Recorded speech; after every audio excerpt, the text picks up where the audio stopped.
Yins guys, thank you for listening to the Bridge to Buctober podcast where we talk all about them Pittsburgh Pirates and that. Today is May 1st. It was a tough week for the Buccos, but in the midst of a 1-5 record for the week, PNC Park saw the best game of the year on Saturday so far. Certainly overshadowed by going 1-5 though. Let's break it down. My name's Josh, and I'm joined as always by my brother Jake. What's up, Jake? How we doing, man? One of these days, I'm gonna nail the intro,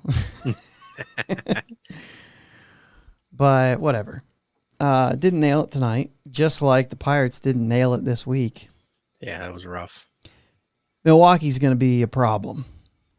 Oh, big time problem. Big time problem all year. I just would have liked to have gotten one.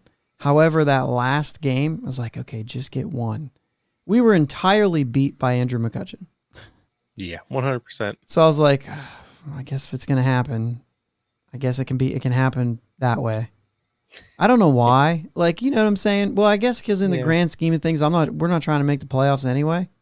Well, we're trying. But we don't think it's going to but we don't think it's going to happen anyway. No, we don't. So I'm not sitting here like, oh, that's going to it's not. It's not going to ruin anything.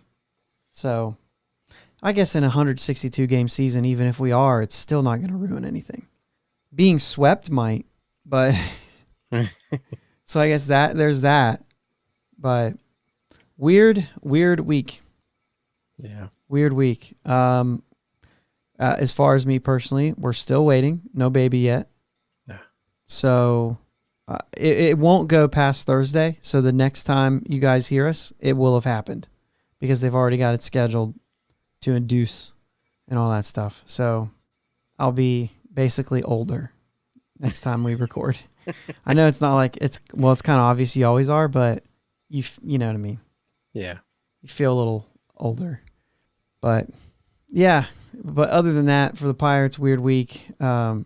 Just absolutely got blasted. I don't know. Not really even blasted.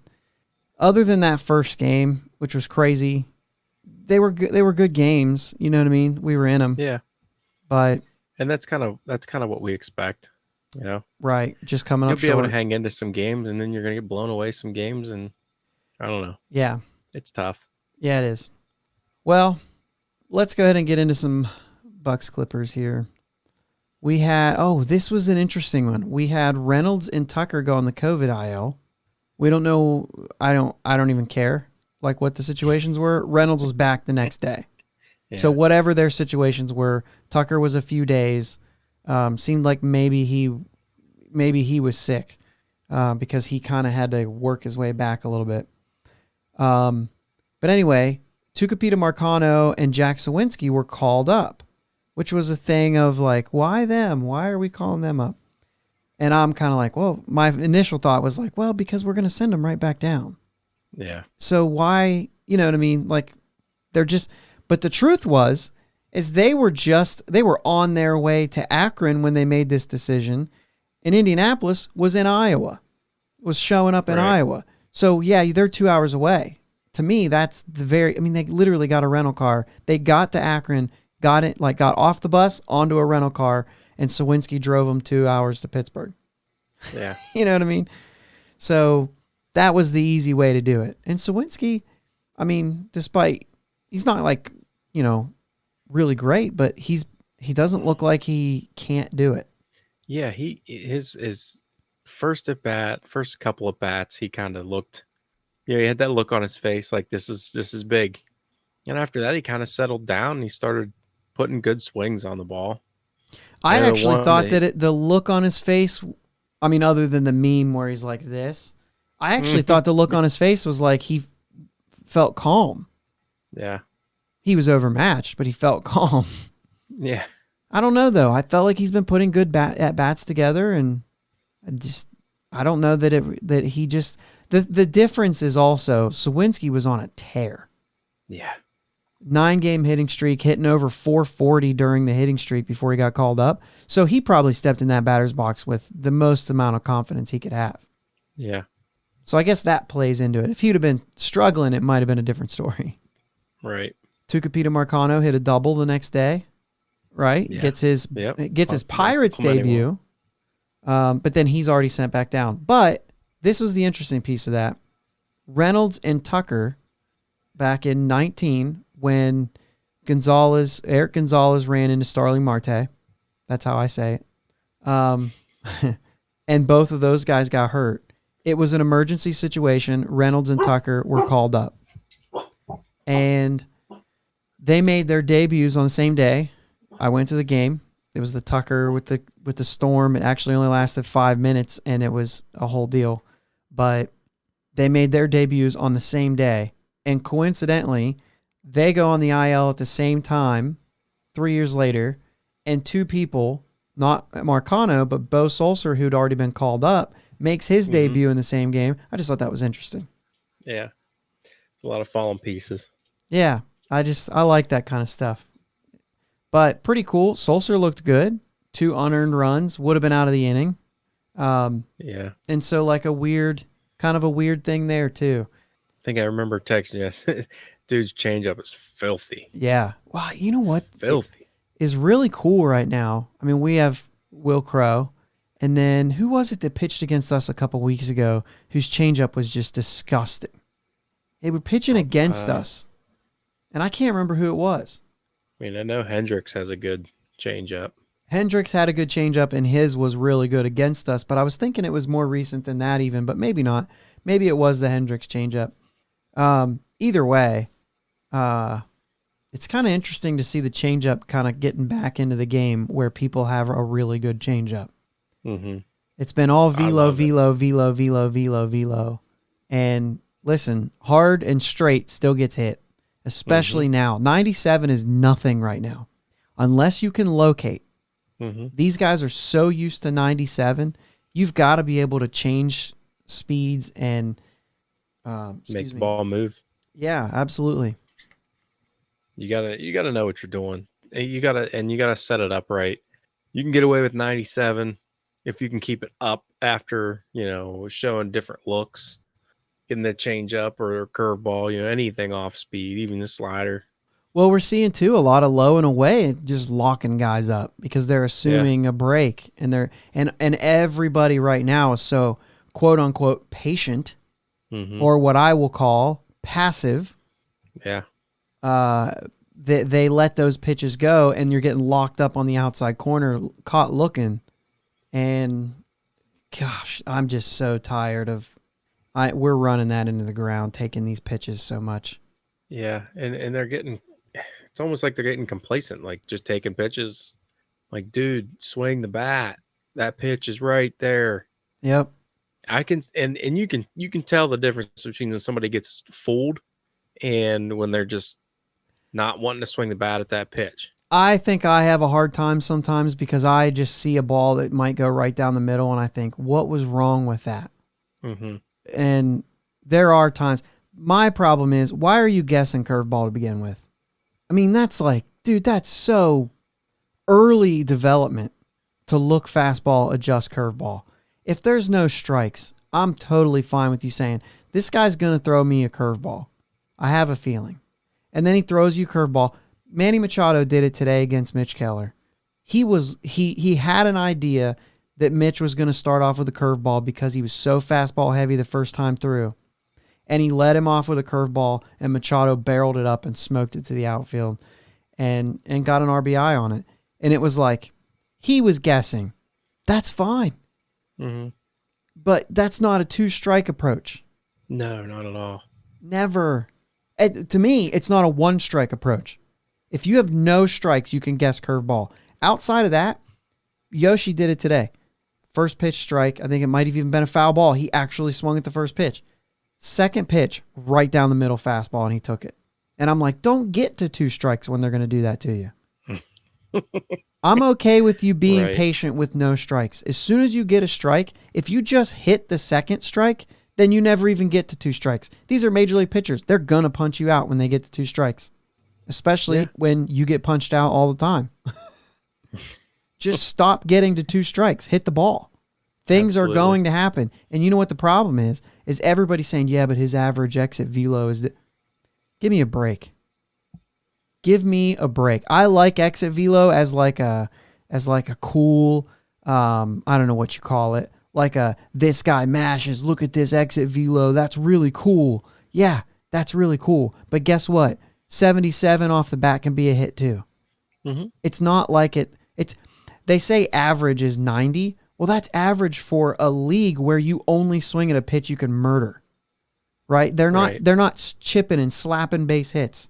When somebody gets a base hit through the infield that's 85 miles an hour, people say, hey, blooped one into the outfield. No, like that's a line drive. 85 is not a weak hit. No.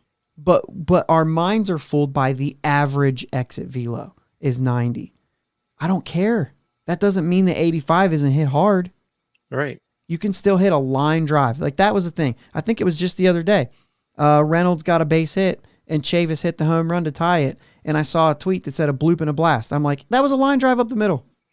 He didn't hit a bloop. He didn't reach out there and one hand bloop it way up in the air and people were running after it and it drops in. That's a bloop. Right. Yoshi's hit was a bloop. Yeah. Or yeah. It was more of it was a little bit higher than a bloop even. Yeah. It's just in no man's land. But still, same idea. He didn't hit it hard. But even then, like a bloop, I feel like has to be sub 70 miles an hour, maybe sub 75. I don't have a gauge on it. But you know what I'm saying? Like, yeah. I just felt like Reynolds got a nice line drive up the middle. He didn't do too much. He slowed his swing down. He just hit barrel and said, I'm going to get this over the infield and drop it into the outfield. If he would have hit barrel, he would have been out. Or if he would have hit at 90, he would have been out, Right. You have to be able to take something off your swing, protect the plate, and just hit a base hit. There has to be a way to simplify the game and still be good. Adam Frazier, for instance. Oh, but his exit velo is not very good. He might not last. Yeah, well, he's still hitting. You don't need good exit velo to be a good hitter. You just need it to be a power hitter. Anyway, rant number 1 on the day. Rant number 1. So let's just get through it because we went through that stuff. Luis Oviedo was claimed off waivers. We mentioned that he was DFA'd. We kind of were saying that was kind of crappy because now, somebody's going to take him and we just wasted a whole year of his career and of our investment for nothing. And he went back to Cleveland, who originally signed him. So whatever. Now he'll get like good attention. I don't know if like he can only be there for, well, I guess he's got 3 seasons. Cleveland will make him into something good. They do that well. Yeah. Let's see. Brian Reynolds came back the next day. Kevin Newman went on the injured list. Like, did he already go on it? It says his roster status changed, but it doesn't say that he went on. Was he in the games? He was already hurt. No, he played. Okay. He left the game against the Brewers on Monday. He's got a left groin thing. We're looking at like 3 to 5 weeks. Or I guess 2 to 4 now because it's been a week, I suppose, right? Yeah. So we're going to see a lot of Diego Castillo at short, and I don't see why you wouldn't. Like, he just feels like that's going to be it. Today was Tucker. You might see some more Tucker now that he's back too, but maybe a righty-lefty kind of thing. Sure. Max Kranick optioned to Indianapolis, so he's now starting his. I guess he was already. Oh, maybe he came off the IL and was optioned. Maybe that's how it is. I feel like that's it. It's no longer like a rehab. He's now optioned. Oh, I gotcha. Yeah. Yeah. It says they sent Anthony Alford outright, but I don't know if he's accepted that or is he? Is he playing? I haven't even paid attention to that. Yeah, I haven't noticed. Okay, so then Tucupita Marcano went back to the curve when Cole Tucker came back today, or yesterday. So there you go. There's your roster moves and whatnot and who's there and all those things. More on that later because we're going to talk about the rosters and how they're shaking up and all that stuff. But just so now that we've got that out of the way, let's carry on with the games because Monday was the first time we scored 4 runs right after we released this and talked about 8-0. When you score 4 runs, literally the day we released the episode, they score 4 runs and lose. I thought that was Tuesday. Didn't we have an off day? Yeah, we had an off day Monday. So the day after the first game back, I do this all the time. It was the first game of the week, so I was going to Monday. Newman went out Sunday. On Tuesday. Sunday. Tuesday. Because Tuesday is when Sawinski got his debut. Yeah, Newman played in that game, and he came out of that game with the groin. Okay. Yeah. Yep. He played in that one, then went on then he was out the next day. Yeah. Okay. And what did they do as a result? That's interesting. What did they do? Oh, Reynolds came off. That's right. Yeah. That's right. That's the difference. Here we go. You want to go ahead and get this thing started? Tuesday was the first day that they decided. We talked about this. When was it going to happen? They used an opener. Dylan Peters started, and then they handed the ball to Wilson.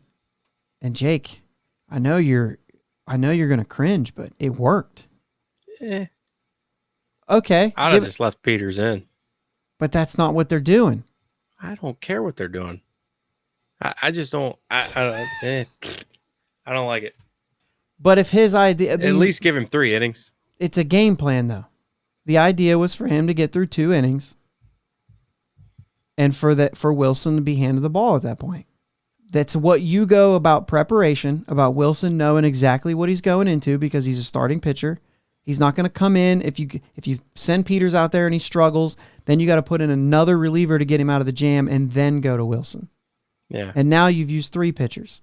The idea was get Peters through the first 2, which has been our trouble innings, 1 and 2, and then go to Wilson.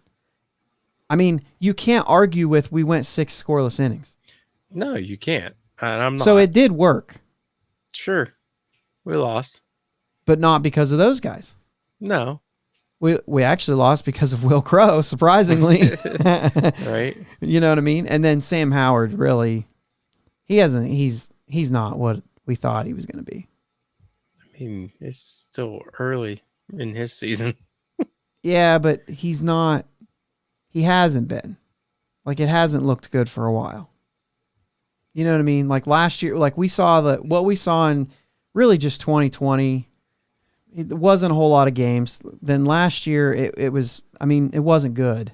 He had moments of it being good, but he ended with a 5.60 ERA. I mean, it wasn't good. I just don't think that he's what we thought, oh, you know, that's down. He could bounce back from that. And he just hasn't looked like it. He doesn't have the same presence out there wasn't it just in 2020? It was like the dude just threw nothing but sliders. And then he started throwing fastballs last year. I mean, maybe just go back to throwing nothing but sliders. You know what I mean? You only need to get through 1 inning, bud. Yeah. And mostly lefties, which should be the idea. Well, you can't really do that as much anymore which is good. You have to do that. I'm glad they did that. Mm-hmm. He had guys that were like, this guy's amazing. I'm like, no, he can't throw to righties. He sees 1 or 2 guys a game and then he's done. But now you have to see 3. I like that. You got to earn it a little bit more. You got to be a complete pitcher. But yeah, I like that. Yeah, me too. But anyway, it's kind of a rough game. Like you finally get your run in the 6th inning on Wednesday. You know, you get the whole, like the Peters and Bryce Wilson get through 6 innings. They can only give up 1 hit. I mean, I just felt like it was good. Then Crow comes in. You have a really good feeling about the 7th inning, and then he kind of blows the lead that you just got. Yeah. You know what I mean? And you got with your only hit of the game. And then you don't get another hit. Well, to be fair, I mean, their bullpen is ridiculous at the back half, too. And that play that Colton Wong made on Hayes was unreal. Yeah. Colton Wong's always been awesome, like defensively. And he's always hit well against the Pirates. Yeah. For years and years and years. You throw a pitch, you're like, that's 6 inches inside. How in the world did he hit that over the wall? And I just feel like he looks like he can't turn on a ball, and he always does. Yeah. And I just don't. He's a good player. Mm-hmm. Better. I mean, like, he's a great defender. But that shouldn't be surprising considering when you come up through St. Louis, man, you're going to be an all-around player. That's just the way that they develop there. You're going to be fundamental. I mean, look at all the guys that have come up through there and been kind of like, I mean, I guess not Matt Carpenter, but you know what I mean? Like he was always bad on defense, but you know, I mean, even just looking all the way back to like his career. Yeah, he was always kind of like, he's not great at defensively. Cause he was like, he bounced from like 2nd and then he went to 3rd for a while, but then they were like, we just can't, you know what I mean? Like he was never a good defender, but he was a hitter. Yeah. But like Pujols was always great defensively, and Yachty, obviously, that's not even close. Their outfield right now is ridiculous defensively. Gold gloves all around, except for Dylan Carlson, who's only been in the league for 2 years, but looks like he could. Did you see that throw he made this week? 97. When he was playing center, 97, it just gunned him out. It was like, geez. But anyway, yeah, Colton Wong made a ridiculous play on that. I mean, that was a big play in the game too, because when we got that run, but then there was nobody on base with 2 outs. Yep. Yeah. But it's when you get that far into a game and you actually get. Now that was another game where, and we're going to talk about this next, but when you start a guy and he only throws 2 innings, it's impossible for him to get a win. Right. More on that in a little bit. Yoshi still looks lost to me. Yeah. I'm with you there. Down in the order a little bit on Wednesday, still 0 for 2. Couple walks. I'm not worried about the walks. The only reason he's walking is because they're throwing balls, not because he's taking pitches, because he's taking strikes too. So yeah. So then fast forward to Thursday, where you get Quintana with a great start, goes 5 innings, only gives up a run, but you can't muster up any runs. You do get rid of strikeouts. Yeah, no walks. Yeah. Straight dealing. Man. Stratton the runs in the 9th. I like the way they bring in Bednar in that big moment. But man, Stratton's is not a 9th inning guy, I think. I think he does fine. I just don't think he's a 9th inning guy. Yeah, I think no matter what, with the bullpen we have, I think you just gotta save Bednar for the save situations. Yeah, I'm having a really hard time with it in this scenario because if he goes 2 innings, it's a safe situation, right? And you know that you have a great spot of the lineup coming up, and he was able to get through them. This Milwaukee lineup it's good all the way through, really. So it does make it a little bit, you know what I mean? Like, where do you go with it in that situation? Stratton's got to get you out of 1 inning regardless. Yeah. I'd rather see Bednar against those guys. The problem is just going to be this works. There's 2 ways to go. If you put Stratton in the 8th inning and he gives up the runs, then you never even get Bednar. Right. So get Bednar through the good players, and then you don't even, that way you actually get him. I think I just personally, I love what Crow's been doing, but I think he needs to transition to that late inning guy. I think we got to start, pushing that. Like, rather than going multiple innings. Because right now his thing is multiple innings, right? Yeah. And the only thing is, or the second piece of that, of bringing in Bednar early, is if he gets through that inning and we score a couple more runs, and you kind of negate a couple more runs wouldn't negate the save, but in those situations where you would negate the save, you would then say, no, don't send Bednar out again. Yeah. You know what I'm saying? So there's that whole thing where, I want Bednar in those meaningful moments right now, while you're talking about the Pirates being in a growth year. Yeah, if you throw Bednar out there in the 8th inning, and it's a 1-run game, and he gets you out of the inning, and then you score 5 runs, and he finishes the game, that's still safe. Yeah, but do you let him finish the game there? I don't. He's been sitting now for 4 runs, however long that inning took. Right. He's been sitting there. So don't let him finish because he's already sat. And if you don't let him throw any more pitches, you got him again tomorrow night. Right. You know what I'm saying? So I agree with that. I was just saying it still is a safe situation. Right. It's just whether you choose to use it as that. Well, I think the idea that I think as we transition to this, I think we start to take a look at the fact that Bednar's got 4 holds. And you know what? Bednar gave up runs and didn't get a hold. He got a blown save. Yeah. You don't get a blown hold, right? You still get a blown save. So you're still going to get the idea of blown saves, but you're going to value that hold a little higher. As if it were a save. As if it were the same thing as a save. Because really, that's all it is. It's just not in the 9th, right? You know what I'm saying? He didn't close it out. So if you just value that hold, then I think that's good. And multiple guys can get a hold in the same game. And you go there. Well, Tony Watson just retired. Isn't he like the actual MLB like career leader in holds? Now that they transitioned to keeping track of that, which they haven't always, he was kind of the one to get the most of those, I think. I think that's what they said. I don't know how long they've been tracking it, but I think that we need to value that, especially when we're using Bednar in these situations. We're going to start saying, how was Bednar's year? And we're going to say, he had 32 whatever. And that's going to be a statistic that's going to combine saves and holds together.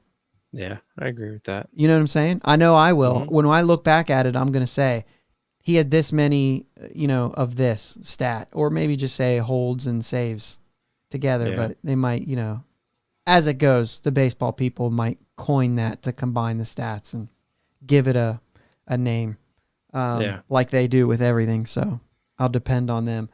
Dude, my hip needs to pop. I'm really getting old.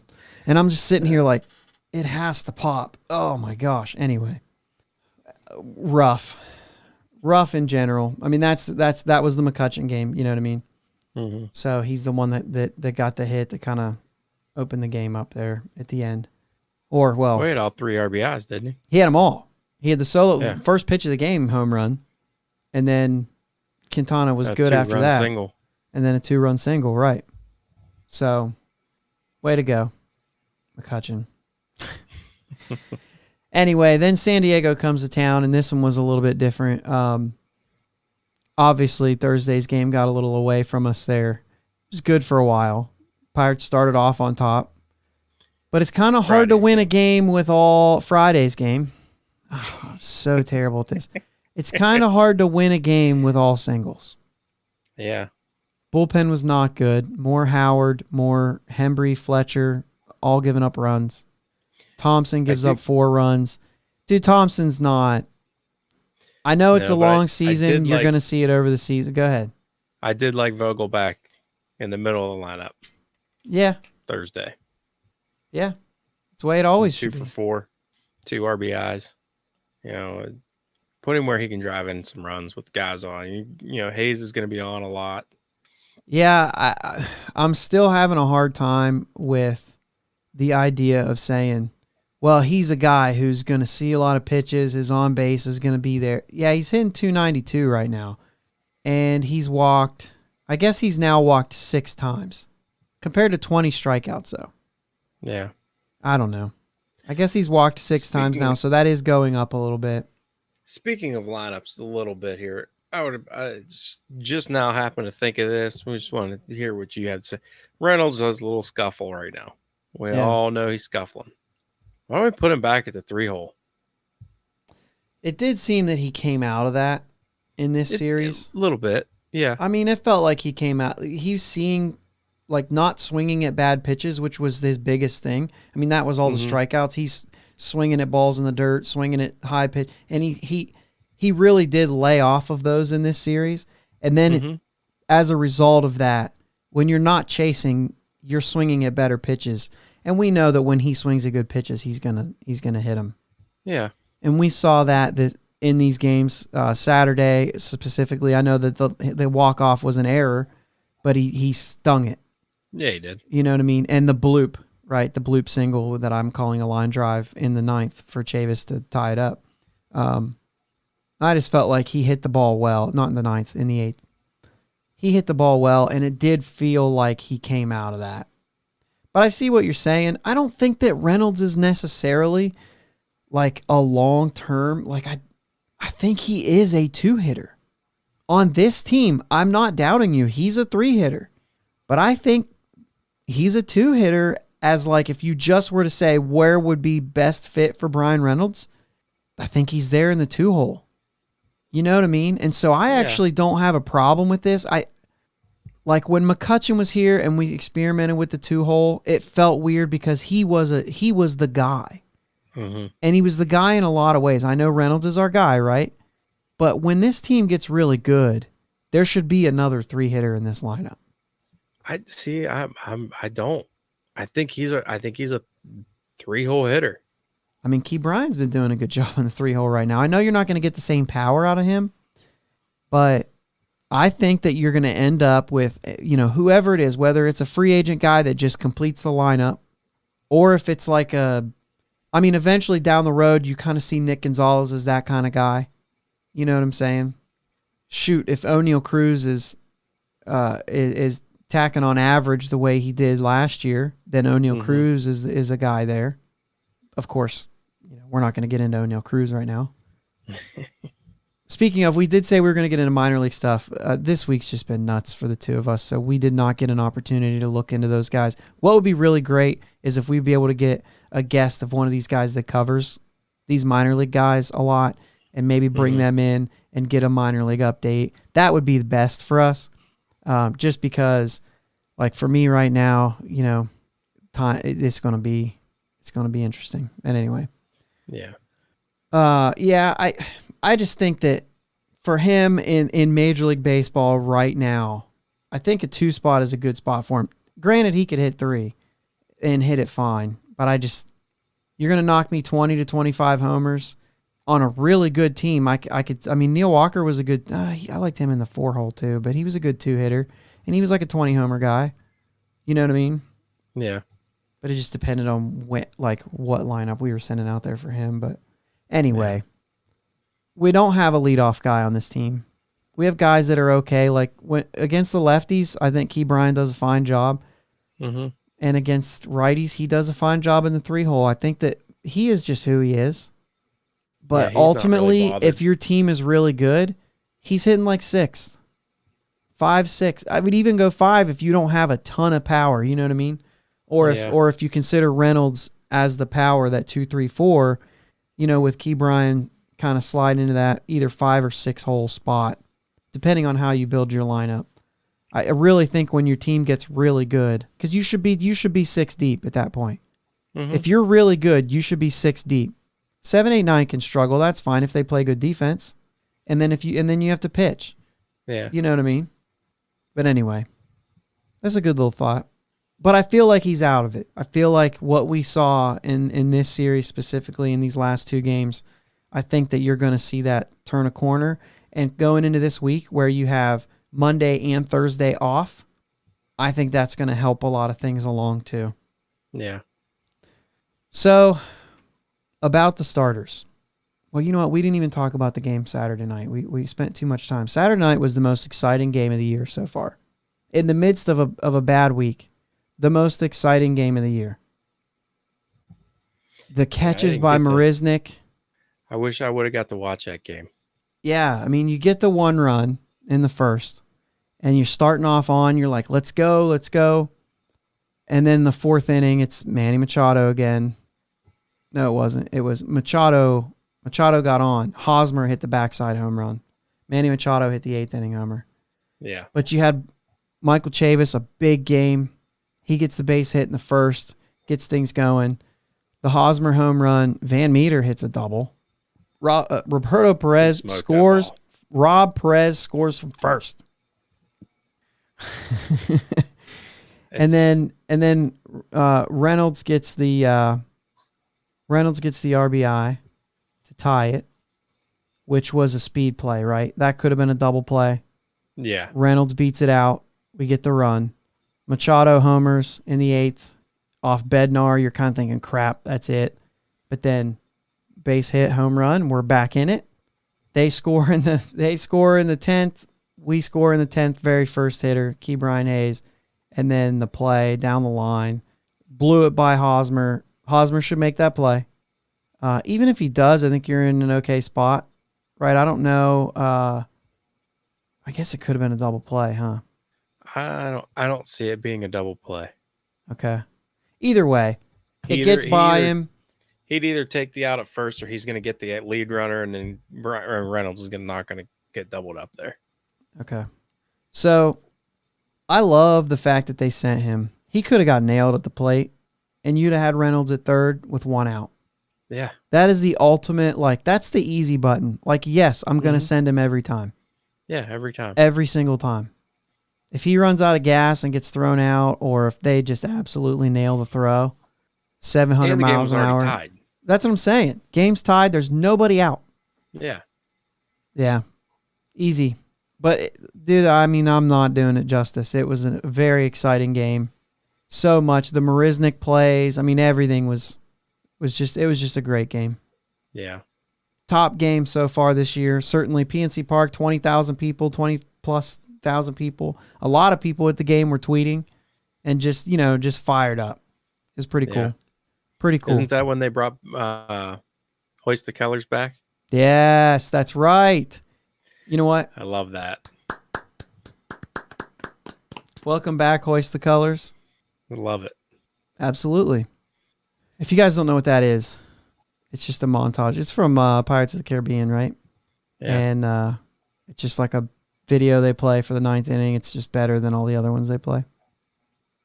So anyway, today was a 22nd game. And I think we're frozen on the video. So that's good. Let's go ahead and take a break. We'll be right back. How's that sound? Sounds great. Okay. Thanks for listening to the Bridge to Buctober podcast. Check us out on Twitter, Facebook, Instagram. It's Bridge, the number 2 Buctober. Audio podcast available on your favorite podcast platform. Video podcast available on YouTube.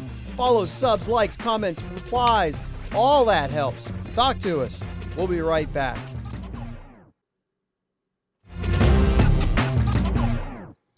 And we are back. And for those of you on YouTube, we're here.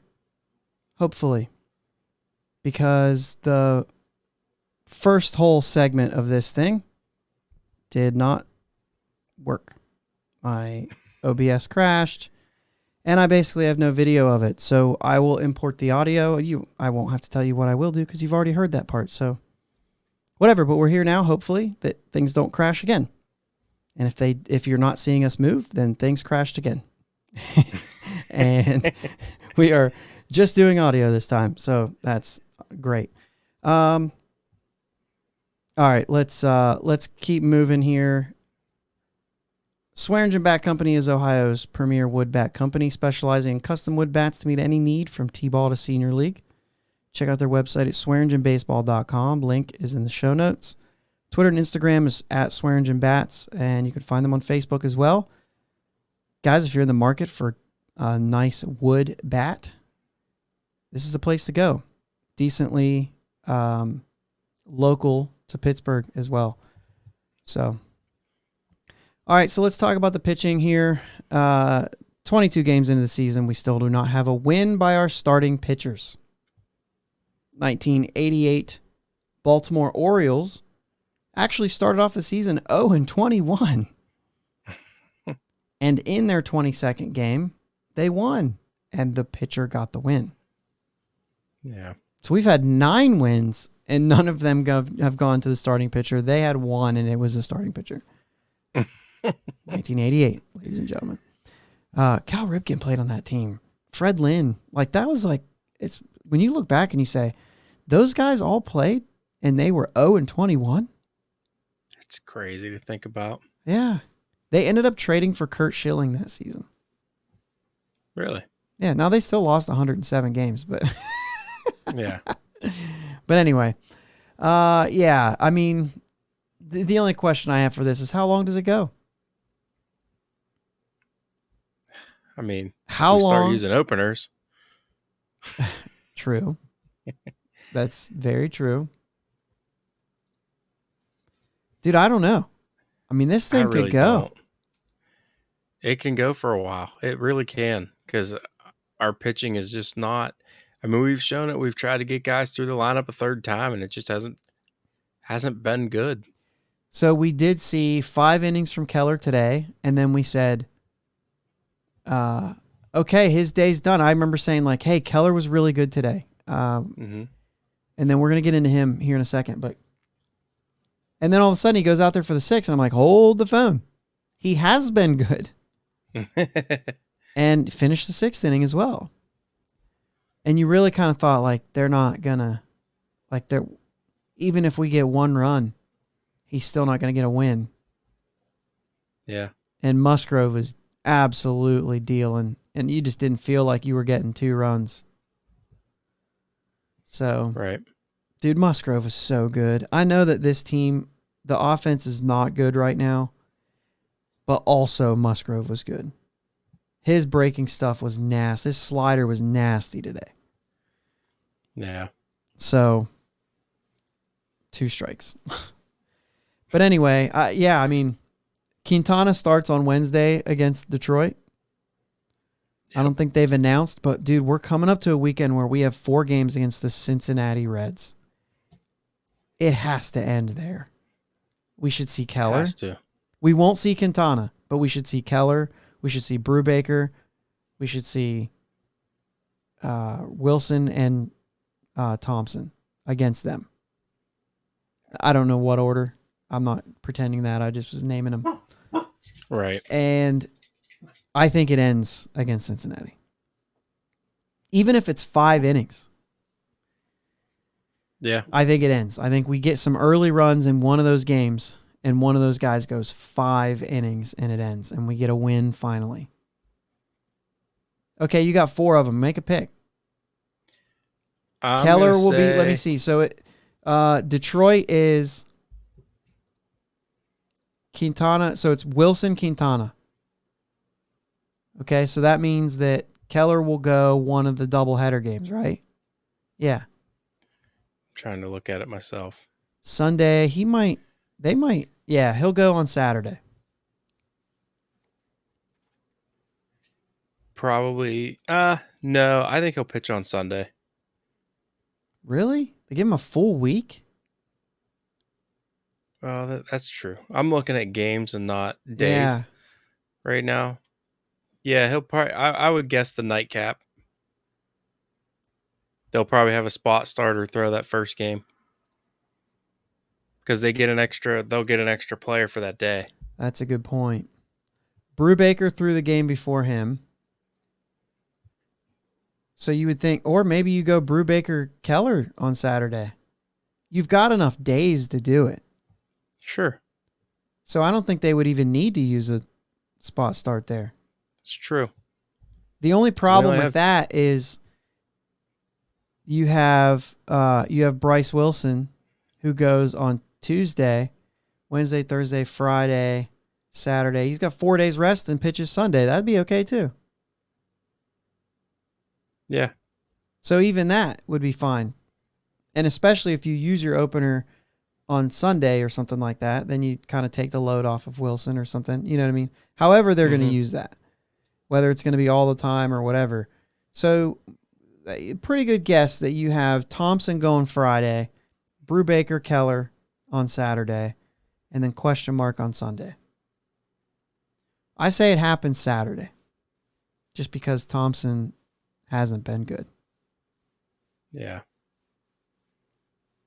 I think I'm with you on that. I think it's Saturday. Yep. I'm going to go Saturday. So which one is it, Brubaker or Keller? Keller. Just to be different, I'll go Brubaker. I think he starts the morning or the afternoon game, and I think he just does it. Even though I don't necessarily really believe in Brubaker. Yeah. I think it ends in the weekend. Wouldn't it be funny if it just ends on Wednesday with Quintana or something? Yeah, that's kind of what I was thinking about. You think it ends there?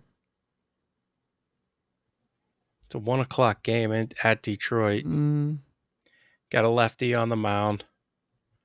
So you're gonna go get the Pirates' better lineup. That's a great thought. So as I say, in my opinion, we have a better lineup against lefties. Because Yoshi's not playing. Yep.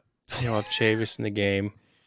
Keep Ryan Hayes leading off. I would love to talk about Yoshi. I feel like we're running out of time, and I'm not going to go down that path. I'm going to go Wednesday. Quintana gets the win. All right. Against Detroit. So Mitch Keller started really good today, but not so good on Monday. I'm just still waiting on him. That's where I'm at. Yeah, he's definitely showing this year that his stuff is better. Yes.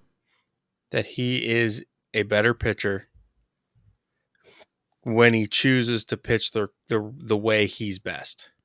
And it's weird for me because some days he'll go fastball heavy, aggressive, let's get ahead of these guys, let's punch them out. And other days it's like he just he doesn't attack the hitters. Like he almost toys with them, and then he loses them, and then he gets hit. It's just go after your guys. Yeah. Be more aggressive. You're better when you're aggressive.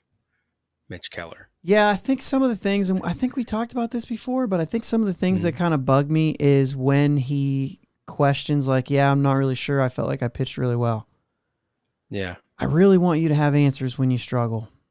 If you tell me you missed a couple spots or this pitch wasn't working, so we stayed away from it as long as we could, to me, like, listen, I understand you go out there some days and one of your pitches isn't on. Absolutely. Like that, that's not strange. Even for a major league pitcher, that's not strange. So I'm okay with that. But when you tell me you don't know why, that's the one where I'm like, dang, dude, you got to know why. Yeah. So you got to tell us something. I got to have something. Because if you don't know, then you don't know how to fix it. Right. I hit that spot and he hit it. Well, that's actually okay. Except you didn't hit that spot. If you throw an 0-2 fastball in the strike zone, you didn't hit your spot. Our baseball coach used to tell our guys, you run pulls if you throw an 0-2 strike. Yeah, and I think that's a little bit of an older mentality. Kind of. Look at these guys. There's an 0-2 fastball can't not touch black. It's either got to be a ball or on the black. Well, we're talking up and down. It was center cut, top of the zone. That's not a terrible pitch. It's got to be above the zone. You got to elevate it a little bit more if you're going to go center of the plate. It's got to be above the zone, yeah. Yeah. Because, the zone technically now is belt. So. That doesn't even make sense. That's the best pitch ever. You look at a K zone on a game. I know. That top of the zone is at the belt. I know. I understand that. And that's what they're saying. I think belly button's the rule, but yeah. It's got to be higher than that. Well, I don't think the strike zone has shrunk. Yeah, I don't think this is back up to where it was. I don't think this is the time for that discussion, but all right. So let's get into our last thing. Last thing on Mitch Keller, actually, real quick. He was good today. Yeah. In order to be complete, we've got to see several of those in a row. Yeah. That's what we're waiting for. We're not waiting on better pitches. We're not waiting on velo or spin rate or anything like that. I'm literally waiting on multiple results in a row. Several of them. Yeah. Not two, not one. We need a string. Give me a month where your ERA is around 3, and I'll say, now's his breakout season. Mm-hmm. Now, and then you can struggle and then go back to being good.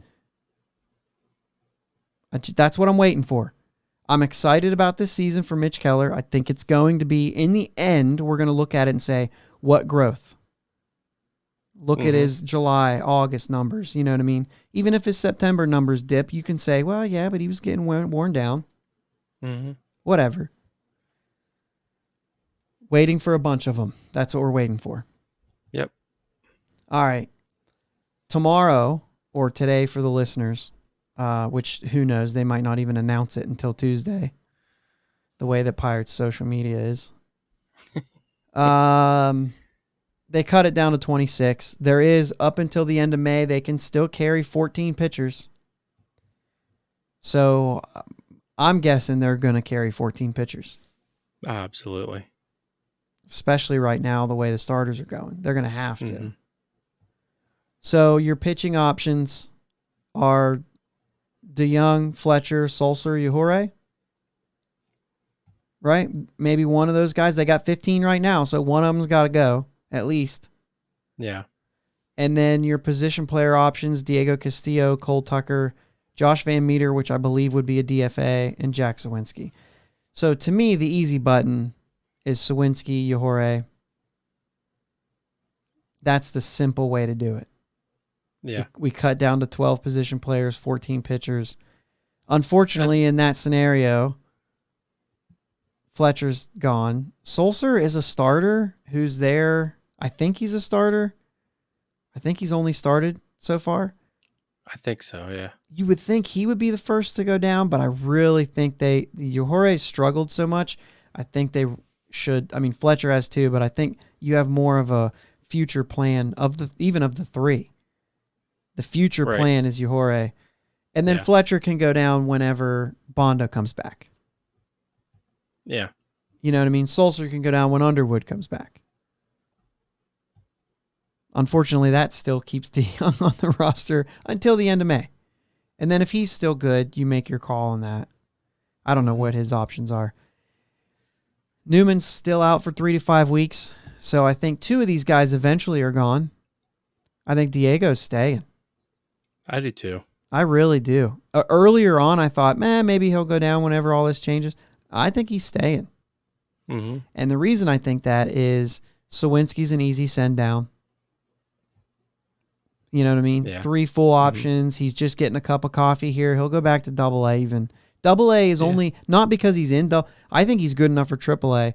He's in Double A because they want him to play, and we just got so many outfielders we're trying to figure out that he's getting more playing time in Double A.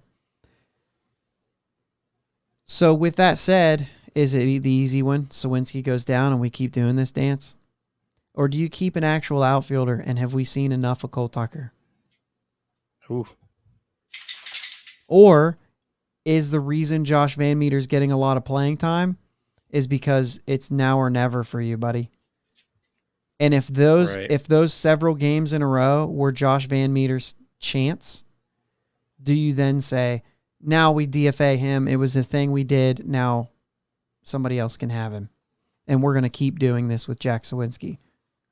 Because I'm telling you right now, the easiest thing they could do is send Sawinski down. Yeah. And I think it's the right move. You think that's the right move? Okay, so I do. the next question is that just the right move for Sawinski, right? Right. That's a I good think point. it's the right move all the way around. Because I don't know. I think Van Meter has. I think he's got a little bit in the tank. Yeah. I don't know. I like his swing. You do? Mm-hmm. You just like the fact that he put one in the river when he was playing with the Reds? Mm-hmm. I don't think he's. I don't. And defensively, I'm not impressed. I just have a hard time with it. I mean, I'm not impressed with him, but I think he's fine as a bench player. But unfortunately, he's starting. Well, right, but once we get everything in the right place, I don't think he needs to be a starter. I think Sawinski stays because he's an actual outfielder. And I would much rather... I think if Cole Tucker's going to stay on this team, he's got to be playing infield. Yeah. And if Sawinski goes down, then we keep doing Cole Tucker in right field. It's going to keep happening. I don't like moving everybody around. I know. I think there's something to be said for the guys who can do it. And I think there's a place on almost every major league roster for at least one, maybe 2 guys that can do it. I don't like this. We need more versatility through the whole organization. You don't. You get your guys in your positions and you play them there. You have a few guys who can sub, like Josh Harrison did before he found a position. Okay, he's a backup bench role player, and he can play anywhere. Your starters aren't guys that can play everywhere. Josh Harrison settled into a role out of necessity. Boom, he's going to slot in here. He's got to play every day. He's our second baseman. He quit moving around a lot once he became our second baseman. Adam Frazier. And contrast that with a guy like Sean Rodriguez, who never earned that type of playing time but still could bounce around. Right. Yeah, and Cole Tucker's just not that. And it's different if it's different with a guy like O'Neill Cruz, who may profile as an outfielder later on. Well, right. They're not trying to move him all around. No. They've played him in like left field and shortstop. I just feel like that's a waste of that arm, man. He's got to be in right field. We're not getting into him right now. Gosh, I just want to see him start hitting bombs. I would not mind seeing them keep Jack Sawinski around.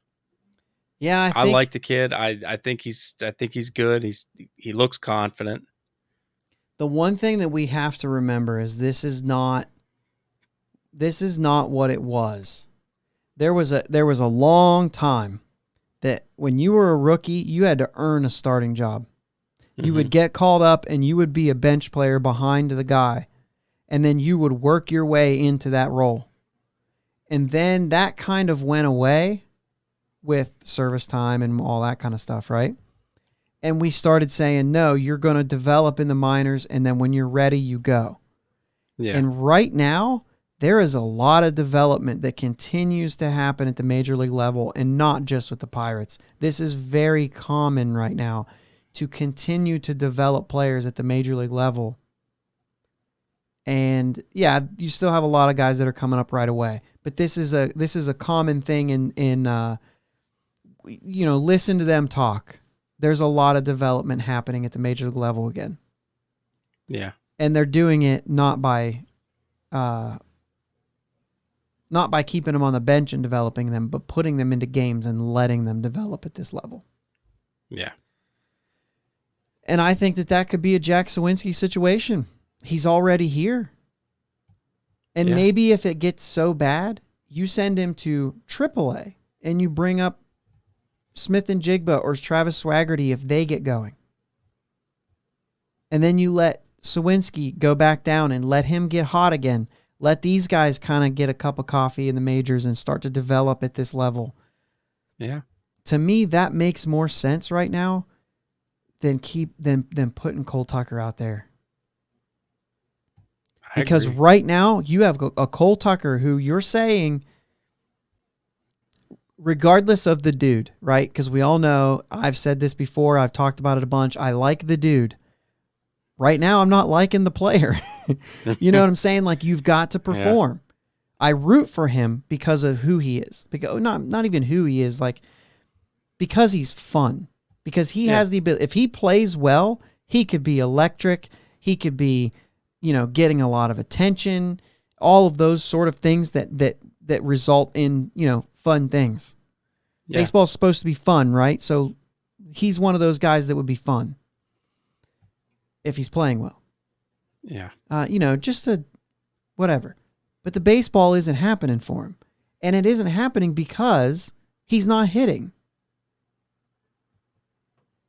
If you want a guy to hit, stop making him practice 8 different positions. Right. I have to say 8 to make it sound like it's more than what it is. But the thing is like, you're putting him in the outfield, and he's worried about outfield. He's kind of trying. Outfield at PNC Park is not easy, no matter if you're in right or left, for different reasons. And then to go to other fields, I mean, he shied away at Wrigley on a ball that was like, yeah, it's a brick wall. Absolutely. He's not used to running into walls, period. Right. So there's a lot of things. And, dude, I would just much rather see him play short and second only, and then work on your hitting, because you're not doing that at all. Right. I mean, the pitches he's swinging at, you have no chance to hit those pitches. Yeah. He's got to be working on his offense, because if you can't hit right now in this league, and especially for this team, you can't play. You can't play. This team needs offense. So, you know what I mean? You need this team the way it is, because we don't have an offensive, like even Brian Reynolds, like, because we don't have a guy we don't have a mix of like the Reynolds, Hayes, the way they are. We don't have a big, Vogelback isn't showing up as a power hitter yet. Dude, right. I could afford Vogelback to drop his batting average by 20 points and start hitting bombs. I know that he's hit some, right? Yeah. But like, I want more than that. I guess I'm maybe being a little bit picky and thinking, but I just feel like it's not, you don't have a lineup that's going to do damage. You got to have a little bit from everybody. And that's a hard thing to do in the major league level. You've got to have some guys to do more damage.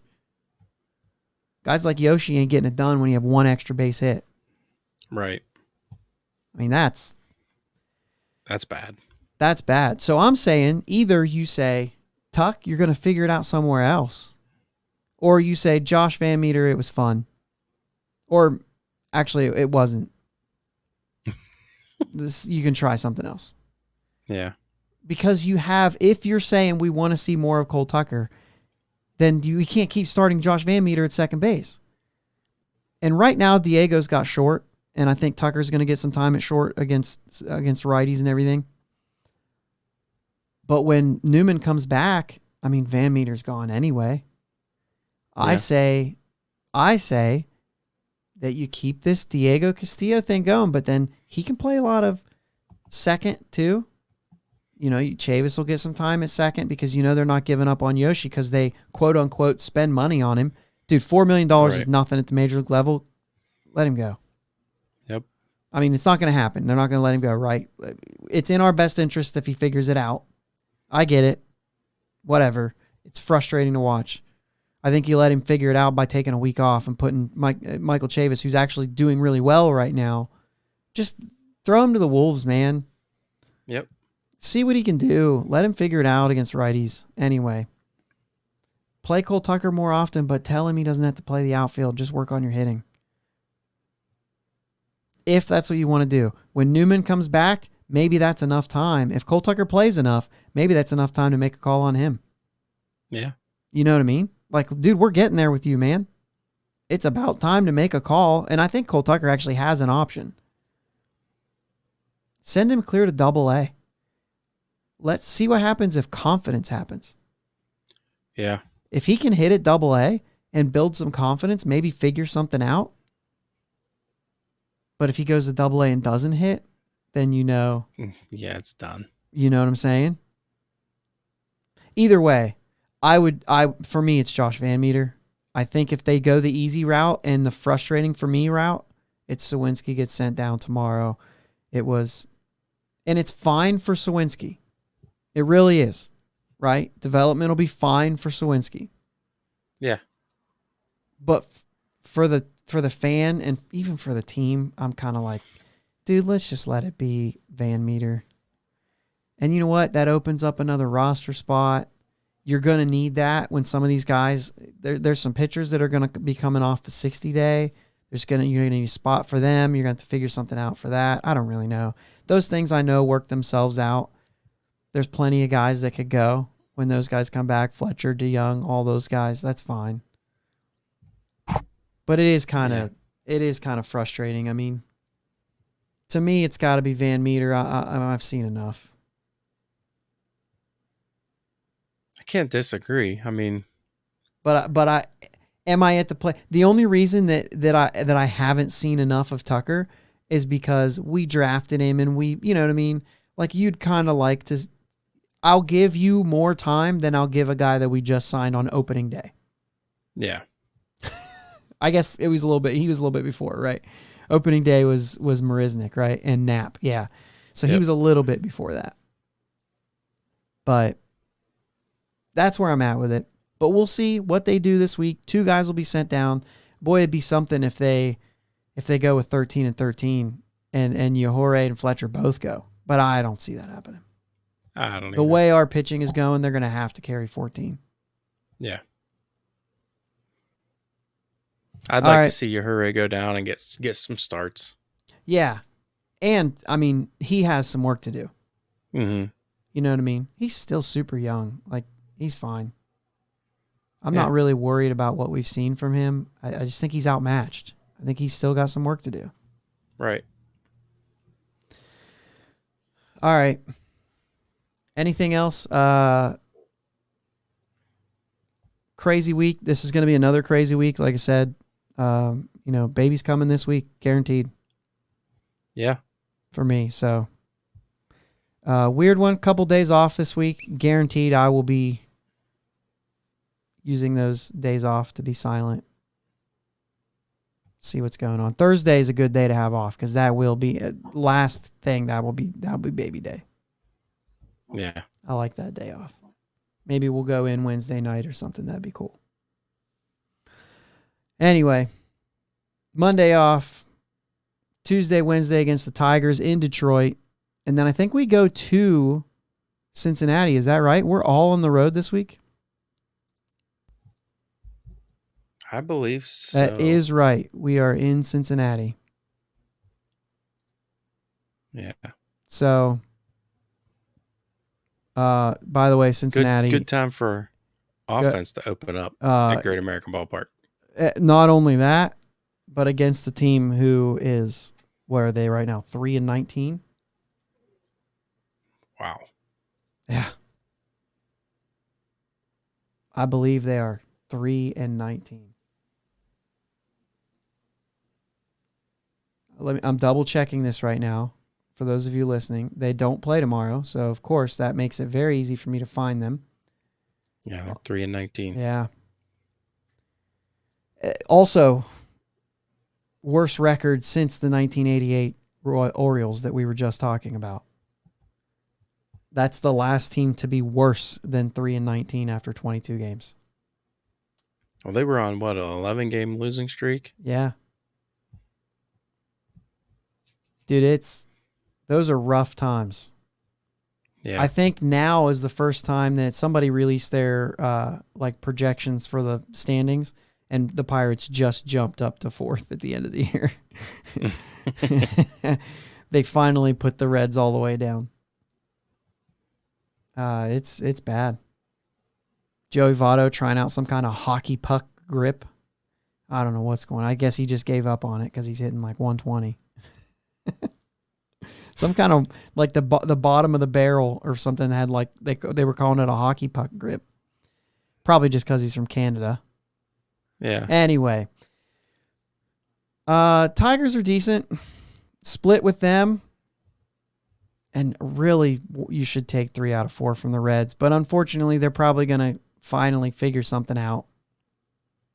That's our luck. Yeah. Honestly, anytime you have a 4-game set, it's like 3 out of 4 would be really great, but that'd be really great.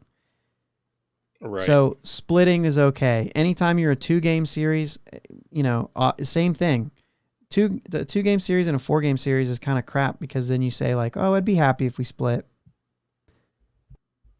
Anything else, because then you're either sweeping a team or you're taking 3 out. It's a lot easier to win 2 out of 3 than 3 out of 4. Yeah. So maybe we'll win 3 out of 4 and lose a game 21-0. I'd be happy with that. I'd be okay with it. You know what I mean? Go ahead. I saw somebody the other day said something about a win or whatever, and a Cubs fan or whatever put 21-0. How's it feel? And I'm always like, I don't even care. Right. How about taking 1 game out of a 4-game set? How do you feel? I don't care that you scored 21. That's exactly what I'd rather win more games. Anyway. All right, guys. Looks so far like the video for the second half worked. So definitely a plus that the video worked. Gosh, dude, just absolutely frustrating. And I know why. And I know this has happened before. I'll reinstall the program. It's the way that I reinstalled it. I think that's it. I think that's what's going on. All right, man. Until next week. Yep.